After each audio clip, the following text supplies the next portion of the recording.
Hello, Kathden fans! Titig magjowa mga kasembreros, no? Sila na nga ba ang Kathden mga kasembreros? Maraming mga maraming mga fandoms sa Facebook yung dumadami na mas lalong naniniwala sa Kathden. Tulad dito sa isa, no, si Magda Aragoza Pitalio 5 hours ago. Titig na magjowa na, tapos dalawang hearts, tapos isang rose mga kasembreros. So sabi dito ay Kath, my love, no? This picture was taken during the promo of Hello Love Again mga kasembreros, no? Parang nag-stop over sila dito. Tapos tawag dito, parang kumain sila saglit mga kasembreros. So nagugulat ako kasi may isa pa nga dito itong ayun, yung pinapatayo daw ni Alden na dream house niya. Dream house actually na together with Ma'am Catherine, no? Sabi dito ay dream house ng Kathden mga kasembreros. So nakakatuwa na dumadami yung mga kasembreros, yung dito, yung ayun, malapit pala, tama, no, according dun sa ating nakaraang vlog mga kasembreros, na yung dream house ni Alden ay malapit sa bahay ni Ma'am Catherine mga kasembreros. So 16 hours ago, sabi ng Philippine Showbiz Hub, Alden Richards' high-tech mansion is next to Catherine's Casa Bernardo. Is this a sign of forever? So naniniwala talaga siya na na Kathden nga mga kasembreros, na sila na pero ngayon pinapakita lang na single sila mga kasembreros. So dreams sometimes don't just come true, they become side by side, no? Grabe. Ang ganda, no? This is the most this is the hot rumor currently doing the rounds in showbiz and social media, which claims that Asia's multimedia star Alden Richards is building his dream house in an exclusive location that shares the fence of Catherine Bernardo's Casa Bernardo. So this shocking news not only confirmed the rumors about their sweet love, but also gave a glimpse of a possible future that their millions of fans have long been hoping for. Tapos may picture ng bahay mga kasembreros, no? Pero itong kay Ma'am Catherine, ito po yung time na pinapagawa pa yung kanilang mansion mga kasembreros, if I'm not mistaken 2020 or 2022 mga kasembreros, no? But correct me if I'm wrong. So Kathniel base pa ito dati. Nakakatawa kasi minsan sinasabi ng mga tao na yung si Daniel Padilla yung parang nagsimula ng bahay, tapos yung ending si Sir Alden yung magiging kasama ni ni Ma'am Catherine mga kasembreros sa bahay, na si Sir Daniel Padilla ang dating parang naging kasama ni Ma'am Catherine sa pagpapatay o pagsisimula ng foundation ng kanilang mansion mga kasembreros. So nakakatawa na nakakatuwa mga kasembreros So ang mga tao talaga ay talagang umaasa sila. And dito natutuwa din ako dito sa post ng isang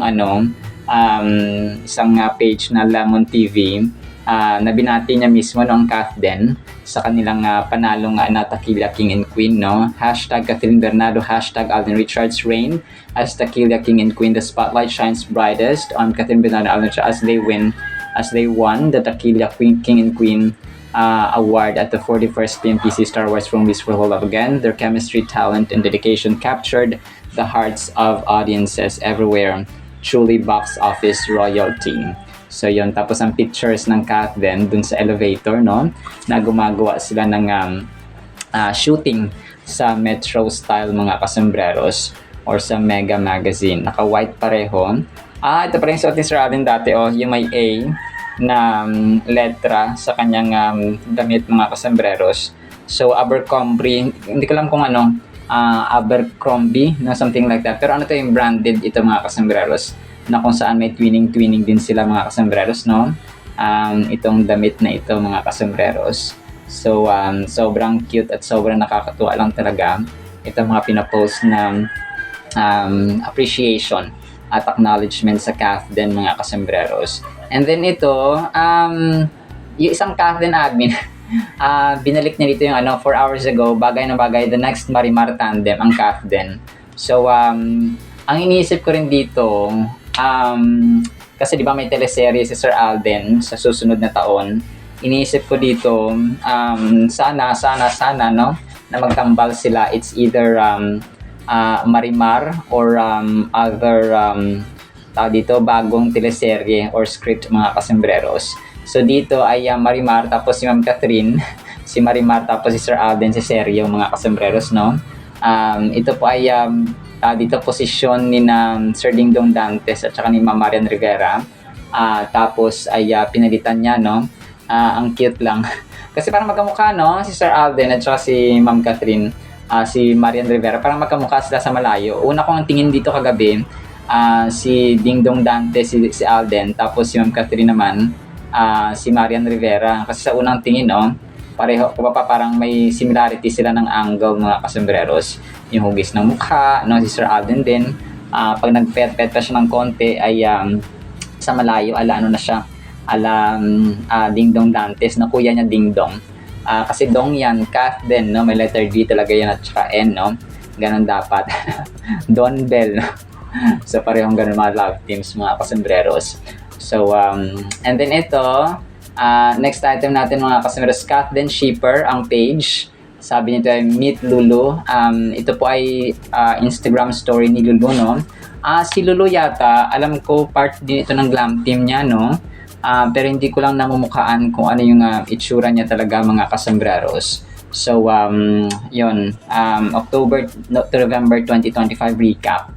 So, pinost niya ito, yung pictures nga ni Ma'am Catherine dun sa KFC, dun sa ginawa nilang station ID at saka yung TCL mga kasembreros. So, kinumbine na ni Lulu, parang recap siya ng previous nila na mga shoots, no, or ginawa mga kasembreros with Asia's multimedia superstar mga kasembreros. And then ito, next item natin, ang cute ng ginawa ng isang Kathleen admin dito. Ginawa niyang superheroes. Si Ma'am Catherine at saka Sir Alden, no, naging Superman at saka Superwoman.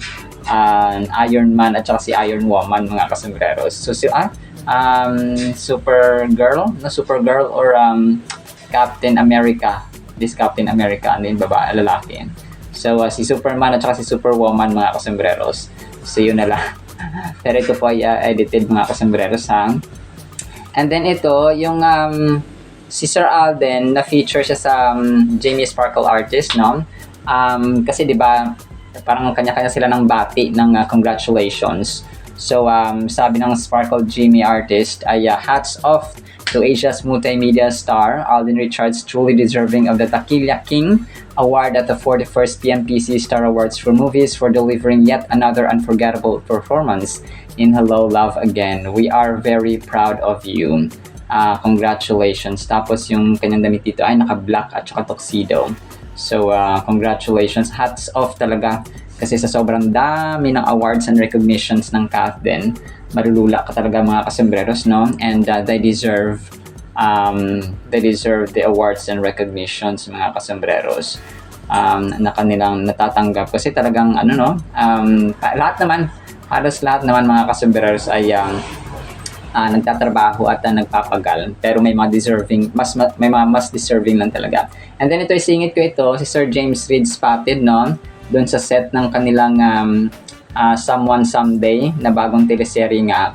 So yung lugar nga nila doon ay parang siya, parang yung typical na lugar sa Maynila mga kasembreros. So doon ay maraming nag-aabang kay Sir James Reid mga kasembreros, no, at saka of course ay binibidyohan, pinipicturan mga kasembreros dahil nga sa kanyang kasikatan, no? So, ayun po. And then ito, next item natin mga kasembreros, na-feature si Ma'am Catherine ni Miss G Vlog. Tama ka, Catherine. Ito yung kanyang parang hugot, no? Ni Ma'am Catherine mga kasembreros. Ito po ay time pa ng sinabi niya na si Alden Richards hindi mahirap mahalin. Nasa kanya lahat ng katangian na hinahanap naming mga babae. Catherine Bernardo said. So, medyo edited lang ito ng konti. Kasi dun sa mga interviews nila during Hello Love Again mga kasembreros, sa compliment battles and then sa mga pag-appreciate mga kasembreros, narinig ko ito one time sa yung Catherine, hindi ko lang matandaan, no? Pero yung hinahanap namin mga babae, so yun lang parang edited siya mga kasembreros. Kasi hindi naman, parang hindi ganito salita si Ma'am Catherine. Ano siya, although direct to the point sometimes, pero not to the point na parang sabihin niya na ganito, no? Na naming mga babae. So, well, of course, no, generally speaking at reality speaking, ay talagang ideal man si Sir Alden, no? Maka-Diyos, businessman, down to earth, mabait, generous, no? At saka may clear purpose ba sa buhay. And then ito, 8 hours ago, pinost, no, ng Catherine Blue Hearts mga kasombreros yung kanyang mga endorsements, and then yung kanyang mga naging character, no, at saka pangalan mga kasombreros. Kath's versatility is impressive as she seamlessly transitions between diverse roles and characters. We recall memorable characters, quotable lines that have made her a household name. So, si Ali noong 2022, si Philo noong 2023 sa Hello Love, sa A Very Good Girl, ito mga kasombreros. Si Marie, 2024, ito po ay sa Hello Love Again. Tapos si Joy nga noong 2023 mga kasombreros sa Hello Love 2019 mga kasombreros sa Hello Love Goodbye. So si Joy, si Ina, si Mara, ano doon sa Mara Clara, si Jackie, si Gab, si George. So yung mga Kathniel days niya ay hindi ko na gaanong matandaan mga kasombreros, no? Yung mga pelikula niya dito. So she is a TV icon and the highest grossing movie star at 5.6 billion. Meron pa pala si Mikay, si Malia, si Athena, si Celine, no? Si Chichay doon sa kanyang Too Good to Be True na teleserye with Sir Daniel Padilla pa mga kasombreros. And then ito, ang cute din dito kasi perfect combination, perfect for each other, si Girly Zell, Shin Osni. So, tapos pictures ng Kath din mga kasombreros. Nakakatuwa, no? Kasi hindi talaga mamatay-matay. At never itong mamamatay na issue na talagang Kath din sila na. Kasi nga ay hanggat walang umaamin, hanggat walang nagko-confirm mga kasombreros ay patuloy ang ating pagiging dilulo. Ang ating pagiging dilulo mga kasombreros.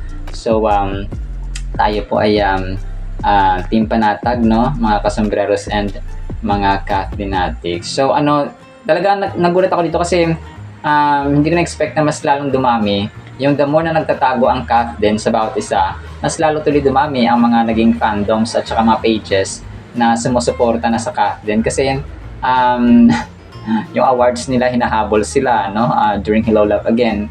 So, and then mga blind items, for example, talagang tawag dito, hindi siya mamamatay, bagkus mas lalo pa siyang nabubuhay every time na nagkakaroon sila ng awards, ng recognitions, and so on mga kasombreros. So, Kath din lang sa kalam, no? Presyo ginto, presyo diamante ang Kath din mga kasombreros. So dito, napasama si Ma'am Catherine sa famous celebrities face card that never decline, or face cards that never decline. So, marami dito. So, post ng Franceth everyday. Nandito si Fiang, si Belle, si Kath, na of course, si Nadine Lustre, si Andrea Brillante, si Jillian Ward, no? Si Shuvi Etrata, mga kasombreros, na si Caprice, tapos si Ma'am Bea Alonzo ba ito? So si Ma'am Heart Evangelista, si Fiang Smith, si Ashley Sarmiento, Barbie Forteza, si sino pa ba? So yung iba dito hindi ko gaano mamukhaan mga kasombreros. So pero yun, si Sofia Pablo, andito rin yata siya. So si Sofia Pablo, pero yun, no? Yun po si Heart Evangelista ba itong isa? So parang hindi, no? Hindi na dito napasama si Ma'am Marian Rivera. Pero siya po ay of course, no, qualified sa pagiging angelic face mga kasombreros. So sobrang sikat na, sobrang humble pa ni Marian mga kasombreros, no? And then ito, basurera ng Malaysia. So ang cute ang kanyang Facebook name. na-feature niya si Sir Alden dito, parang ni-quote niya yung sinabi ni Sir Alden, no, sa kanya, isa sa mga interviews ni Alden. Sabi niya, Alden Richards said, "I think that's one of the things I consider right now when we're already seeing things happening right in front of us. Why wouldn't we speak? The actor is now using his platform to voice out national concerns." So about ito sa mga corruption, no, sa mga national issues, mga kasambreros, raising questions about whether he is slowly stepping away from love teams to focus on more meaningful advocacy. Sa tingin mo ba dapat mas maraming artista ang magsalita tungkol sa mga isyong pambansa? So sabi niya dito, no, alam naman natin na si Sir Alden, kapag may mga bihado, naapi, and so on, mga kasmas, talagang siya yung isa sa mga galit na galit because he himself is an advocate of welfare, of charity, of foundations, no, of generosity and kindness. So kung parang yung spirit niya, yung kanyang kung pa yung sarili niya mismo, parang nagagalit siya kasi yung spirit niya nagre-react doon sa spirito ng Diablo, which is yung pagnanakaw, yung mga yung pang-aapi, yung suppression ng freedom, and so on, mga kasambreros. So lalong-lalo na kapag ang usapan ay mga kabataan, yung mga lubog sa baha, no, yung mga biktima ng dilubyo, na mga calamities, tapos parang helpless sila ba. So kasi maawain siya, no, talagang kagaya sa akin, maawain din tayo. Pero ang kaibahan lang, of course, Sir Alden has all the resources na pwede niyang itulong, mga kasambreros. Pero yun, gayon pa man ay si Sir Alden ay talagang galit na galit sa mga corruption, mga kasambreros. So yun po. Alright, so yan lang actually sa ating Captain items, no? Sana po ipakinggan pa natin ang Word of God. Today is December 2, 2025. Tuesday na po. Blessed Tuesday evening po. Sana po ipakinggan pa natin ang napakagandang salita po ng Panginoon. At para po sa ating Word of God ay sobrang the best nito, mga kasambreros. Ang title natin ay My Consolation. Bakit kaya? Philippians chapter 2 verses 1 to 2. Therefore, if there is any consolation in Christ, ito yon, if any comfort of love, if any fellowship of the Spirit, if any affection and mercy, fulfill my joy, being like-minded, Apostle Paul speaking, having the same love, being of one accord, of one mind. So ang consolation, mga kasambreros, ito po yung natatanggap mo na comfort, ito yung natatanggap mo na parang feeling relieved ka, mga kasambreros, after a loss or disappointment. Kunwari na failure ka, kunwari ay na-disappoint ka, kunwari ay nalungkot ka, nadismaya ka, tapos merong papakonsuelo. So ganun siya, mga kasusno, sa Spanish at Tagalog. So naririnig natin yung consolation prize, di ba? So kunwari natalo ka na, pero binigyan ka pa ng consolation prize, mga kasambreros. So ganun po yung consolation. So dito, ibang level po ito ng consolation, mga kasambreros, no?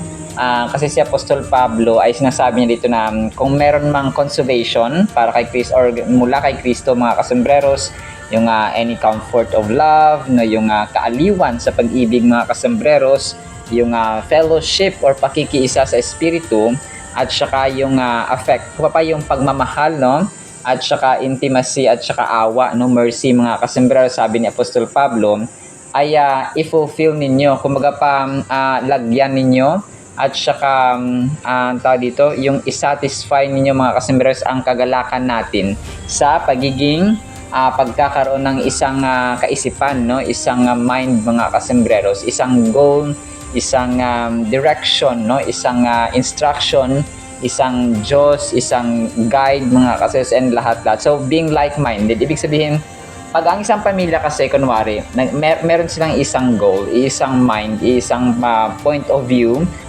nagkakaunawaan sila, mga kasambreros. So ganun din po sa church ni Lord. Ganun din po sa atin bilang mga tao, no, na nabubuhay sa mundong ito. Kapag meron tayong isang Diyos, no, ang Diyos natin ay maibigin, so dapat yung actions natin toward other people ay maibigin din tayo, mga kasambreros. We care for them, no? We have mercy for them, we have compassion, and so on, mga kasambreros, because may isa tayong Diyos, no? Isang Biblia, isang espiritu ng Diyos, yung ating comfort, yung ating joy, isang Jesus Christ yung ating pinaglilingkuran, isang Diyos Ama, ang Diyos Ama ng lahat ng mga kasembreros, ang Diyos Ama ng Panginoong Hesus. So, if we have the same master, meron tayong isang instruction sa Biblia, so dapat nagkakaroon tayo ng isang mind or isang character mga kasembreros, di ba? So, ganun siya. Kapag binigyan tayo ng instruction, kunwari, 10 tayo, binigyan tayo ng instruction ng ating amo, dapat yung nakuha natin, kung yung ginagawa natin ay pareho doon sa utos or instruction na binigay ng ating or sinabi ng ating master or amo mga kasembreros. So, ganun po siya. So, dahil may isa tayong Biblia, so dapat isa rin yung ating spirit or mind kung kaya sasabi natin parati na kapag ang isang pamilya ay nagbabasa ng Biblia, sinusunod ang Biblia, minamahal ang Biblia, and of course, nakasentro sa pag-ibig ng Panginoon. So, dun ko pa yung mind nila, yung understanding, yung love, yung compassion, yung kindness, ay andoon din mga kasos because iisang Diyos, iisang Biblia ang kanilang binabasa. Not unless mali yung pagkakaintindi mo ng Biblia, no? So, ganun lang siguro nagkakatalo mga kasos. Pero, more often than not, ay hindi yun nangyayari mga kasembreros kasi dapat merong accordance ba? Merong one mind mga kasembreros kasi nga, iisa lang naman yung instruction at saka yung isa yung Biblia mga kasembreros na inyong pinagbabasehan.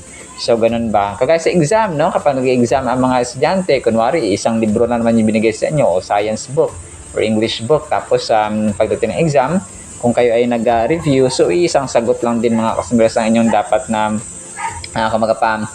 ilalagay doon kung fill in the blanks or multiple choice, not unless kapag essay ay mag-iiba-iba talaga yung wordings pero yung thought nandun pa rin mga kasembreros. So imagine a community where every person acts with love, consideration and respect towards each other.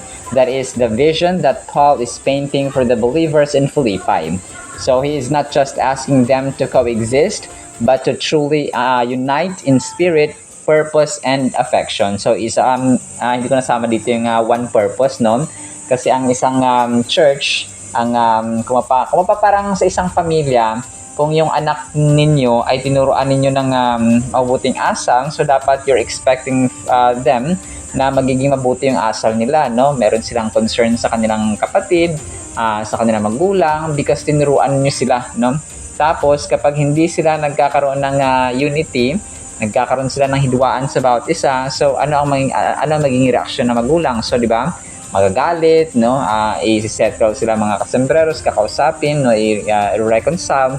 So, ganun din po ang ating Diyos. Kapag tayo ay hindi nagkakaisa sa ating mga kapitbahay, for example, sa ating community, and especially sa ating bansa, ay nagkakaroon ng dilubyo at disasters para pukawin ang mga tao, mga kasembreros.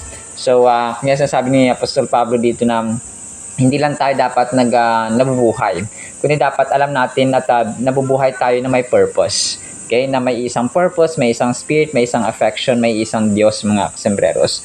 Paul emphasizes the importance of humility, encouraging each person to consider others above themselves.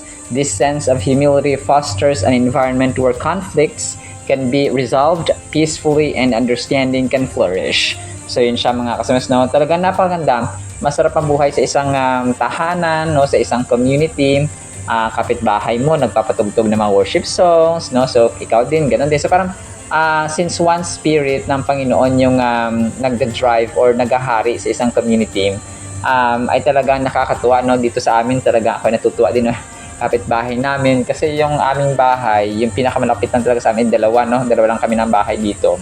So kapag nagpapatugtog sila sa umaga ng mga worship songs para sa Panginoon, mga kasos, alam mo yung nakaka-touch na amaze, kasi yung Panginoon ay nag-work siya, mga kasembreros, sa buhay ng bawat isa. So when Paul speaks of unity, love, and humility, he is calling for a profound transformation in the way believers interact with one another. It requires putting aside personal agendas and egos for the greater good for the community. It challenges individuals to see each other as equals, worthy of love and respect. Paul is urging these virtues to set a high standard for the believers in Philippi, with the ultimate goal of creating a harmonious and supportive Christian community. So, ito mga kasembreros, hindi lamang siya applicable, no? Kasi yung Philippians ay ito yung mga tao dun sa Philippi. Kung kaya siya tinatawag na Philippians, mga kasembreros. Parang sa atin, no? Philippines, no? Filipino tayo ang tawag sa atin, mga kasembreros. So, sa kanila naman ay Philippians, mga kasembreros. So, malapit, no? Yung Philippi sa Philippines, mga kasembreros. So, Psalms 2, verses 1 to 2 serves as a poignant call to unity and humility within the community of believers, stressing the significance of being one mind and sharing common love. So, yun, no? Parating emphasize dito yung talagang one mind, one love, one affection, mga kasembreros. So, paano ba natin may papakita yung atin na genuine na compassion, genuine yung unity, tunay yung pag-ibig natin sa bawat isa, by having the same mindset, no, as Christ, which is one of humility, selflessness, and service towards others.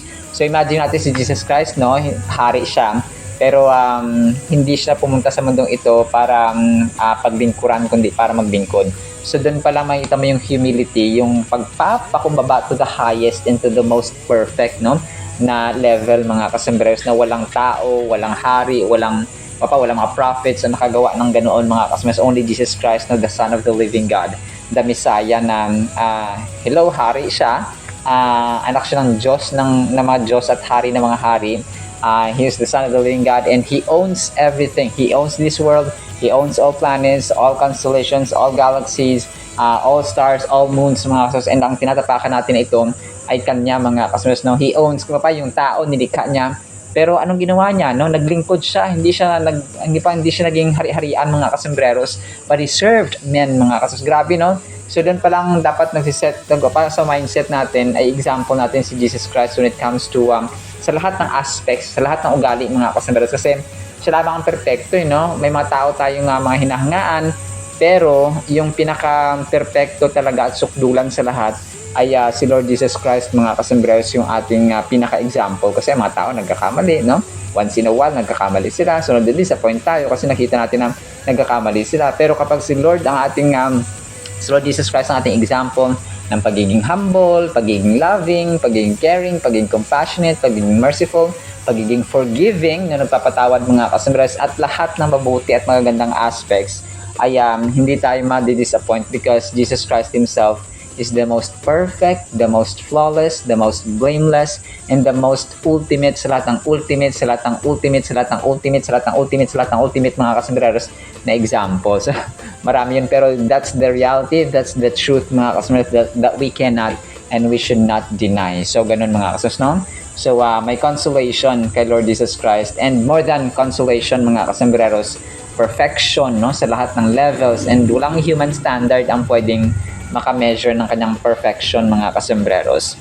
Alright, so ang ganda na ang verse nito, mga kasembreros, but in the meantime, yun lamang sa ating Word of God, no? Sana pa'y pagpalain po tayo ng pag-ibig, pananampalataya, pag-asa, unity, no? One mindset, mga kasembreros, affection, mercy, at saka same love, mga kasembreros, sa bawat isa. In Jesus' mighty name we pray, amen and amen. See you next segment, mga kasembreros, and paalam po.